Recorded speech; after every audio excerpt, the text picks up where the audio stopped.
Hi friends, आज video रे हम डिस्कसन करवा निष्ठा 3.0 रो फास्ट मॉड्यूल टी रही आपनकर मौलिक साक्षरता और संख्या ज्ञान मिशन मॉड्यूल रो किछि क्वेश्चन ता पूर्व जदि आपण हम चैनल को सब्सक्राइब करना तो सब्सक्राइब कर नियंतु पाखरे थिबा बेल आइकन टी प्रेस करंतु एही भली इन्फॉर्मेटिव वीडियो नोटिफिकेशन निश्चित रूपे आपण माने पाइपर। देखु प्रारंभिक स्तर में प्रत्येक पिला मौलिक साक्षरता और संख्या ज्ञान हासिल करने को मार्गदर्शिका जारी कर भारत सरकार शिक्षा मंत्रालय। यही कार्यक्रम प्रणयन हो एक मिशन भाव 2025-26 सुधा समस्त पिला मौलिक साक्षरता और संख्या ज्ञान कौशल हासिल करेंगे। मिशन लक्ष्य हासिल में बेसरकारी अनुष्ठान सरकार विभिन्न विभाग और समस्त हितधारक विशेष भूमिका रहिबो। तो यही मॉड्यूल रिलेटेड आम किसी क्वेश्चंस रखीचु जहाँ आपन ऑलरेडी वीडियोटी देखि सारी मॉड्यूल रे। फास्ट क्वेश्चन टी रही एफएलएन बा फाउंडेशनल लिटरेसी एंड न्यूमरेसी मौलिक साक्षरता और संख्या ज्ञान मिशन कौन। एफएलएन मिशन 3 ରୁ 9 वर्ष बयस सीमा मध्य कोमलमती शिक्षार्थी मानकर प्रारंभिक साक्षरता और संख्यात्मक कौशलर मूलदुआ स्थापन करने और विकसित करने। एफएलएन मिशन संचालन किए करियो ये रही आपणकर द्वितीय प्रश्न। विद्यालय शिक्षा और साक्षरता विभाग शिक्षा मंत्रालय राष्ट्रीय स्तर में यार संचालन करेंगे। यार नेतृत्व राष्ट्रीय मिशन निर्देशक करेंगे। तृतीय प्रश्न रही एफएलएन मिशन किपरि कार्यकारी हेबो। सबु राज्य एवं केन्द्रशासित अंचल 5 सोपान प्रणयन हेबो।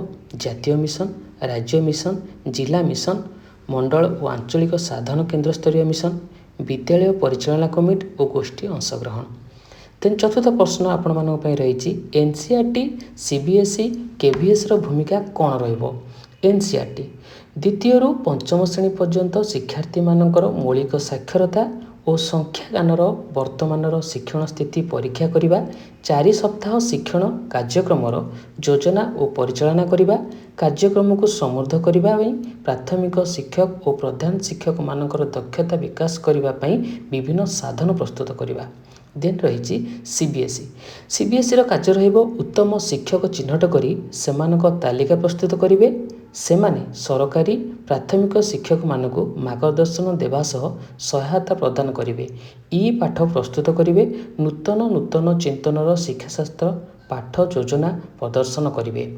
तेन रही केवीएस भूमिका कौन रही केंद्रीय विद्यालय संगठन व्यापक भाव मॉनिटरिंग करी प्रत्येक शिशुर शिक्षण अग्रगति को लिपिबद्ध करी सेमानकर साक्षरता ज्ञान कौशल को हासिल निश्चित करने निमंते पदक्षेप ग्रहण करेंगे। देन पंचम प्रश्नटी रही राज्य और केन्द्रशासित अंचल गुड़िक भूमिका कौन रही। राज्य और केन्द्रशासित अंचल गुड़िकरे गुरुत्वपूर्ण भूमिका रहिबो। खाली थिबा शिक्षक पद पर नियुक्ति, विद्यालयर भौतिक सुविधा, शिक्षक और सामग्री गुड़िकर विनियोग निमंते उपयुक्त योजना, शिक्षा वर्ष आरंभ पूर्व पिलांकु पाठ्यपुस्तक और पोशाक बंटन, जो शिक्षक माने मौलिक साक्षरता और संख्या ज्ञान मिशन लक्ष्य हासिल काम करेंगे सेमानकु सहायता इत्यादि। षष्ठ प्रश्नटी रही प्रधान शिक्षक और शिक्षयित्री भूमिका कौन रहिबो।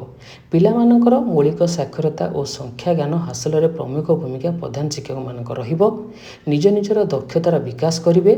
मिशन लक्ष्य हासिल में निरंतर वृत्तिगत दक्षता विकास रे सहायता प्रदान करेंगे। यार प्रणयन रे जने जने प्रमुख भागीदारी भाव गोष्ठी संपृक्ति को निश्चित करने पंथा स्थिर करेंगे।